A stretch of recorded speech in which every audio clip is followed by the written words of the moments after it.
بسم اللہ الرحمن الرحیم۔ السلام علیکم ورحمۃ اللہ وبرکاتہ۔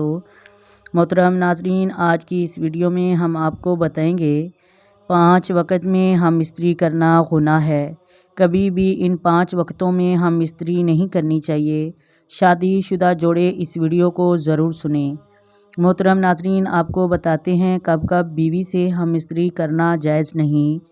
محترم ناظرین، پہلے نمبر پہ سوال یہ ہے کہ جب بیوی حاملہ ہو تو کیا اسے ہم استری کرنا جائز ہے یا نہیں؟ تو اس کے بارے میں علماء فرماتے ہیں کہ 5 موقع ایسے ہیں یہاں پر ہم استری کرنا جائز نہیں۔ نمبر 1 کہ جب بیوی حیض گزار رہی ہو، پیریڈ کی حالت میں ہو تو ہم استری کرنا جائز نہیں۔ اس کے بارے میں سیدہ عائشہ صدیقہ رضی اللہ تعالی عنہا نے سوال کیا گیا تو آپ نے فرمایا کہ نبی کریم صلی اللہ علیہ وآلہ وسلم نے فرمایا، اگر تمہاری بیوی سے ہم استری کا دل کرے تو جسم کے اوپر والے حصے سے بوسہ ونکار لے لیں، لیکن حیض کی حالت میں اپنی بیوی سے دور رہا کرو۔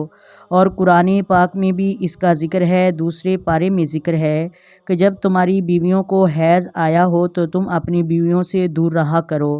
حیض گندگی ہوتی ہے اور جب بیوی نفاس کے دن گزار رہی ہو اس وقت بھی جمع کرنا جائز نہیں۔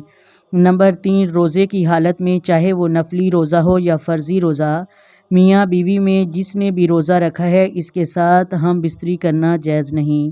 نمبر 4 اعتکاف کی حالت میں، چاہے بیوی اعتکاف بیٹھی ہے یا شور، ہم بستر جائز نہیں۔ نمبر 5 احرام کی حالت میں، محترم ناظرین، حالت احرام میں میاں بیوی بوسہ بھی نہیں لے سکتے اور جمع بھی نہیں کر سکتے۔ محترم ناظرین، اس کے علاوہ آپ کسی بھی وقت اپنی بیوی سے جمع کر سکتے ہیں۔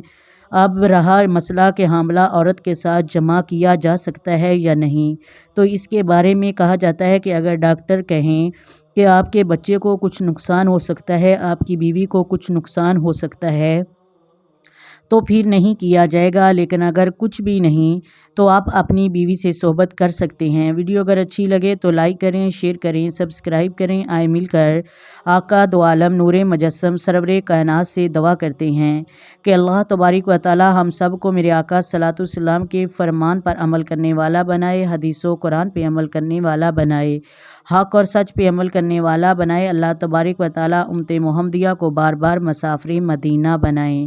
آئیں مل کر آقا دو عالم نور مجسم سرور کائنات کی ذات پر درود و سلام پڑھیں۔ الصلاۃ والسلام علیک یا سیدی یا رسول اللہ، الصلاۃ والسلام علیک یا سیدی یا حبیب اللہ، الصلاۃ والسلام علیک یا سیدی یا نبی اللہ وعلی آلک وصحابک یا سیدی یا محمد رسول اللہ۔ محترم ناظرین، اللہ حافظ۔